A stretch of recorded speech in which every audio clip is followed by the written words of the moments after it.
TV বন্ধ কর, বিদ্যুৎ চমকাচ্ছে, বৃষ্টি আসবে মনে হয়, আর সন্ধে হয়ে গেছে তো। আচ্ছা, করছি। একটুখানি দাঁড়া বাবা, এই সিরিয়ালটা এক্ষুনি শেষ হয়ে যাবে। ঠিক আছে, দেখো। আরে বাপরে, সর্বনাশ হয়ে গেল মনে কি হয়। হলো রে, অমন ধোয়া উঠছে? কি জানি, বুঝতে পারছি না। ও, কারেন্ট চলে গেল। তাহলে একটু চা করে নিয়ে আয়, বারান্দায় দুজন বসি।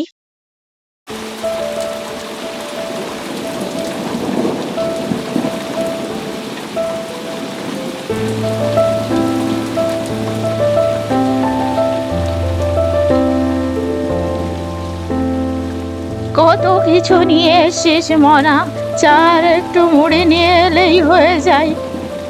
দাদি, এগুলো খেয়ে একটু শক্তি করে নাও। আব্বু বাড়ি আসলে বকাও তো খেতে হবে। টিভি খারাপ হয়ে গেছে যে। তুই বাছা এত চাপ নিস না, আমি আছি তো। যাই বলে একটা ম্যানেজ করে নেব। খাবার খা, এখন ঠান্ডা হয়ে গেল।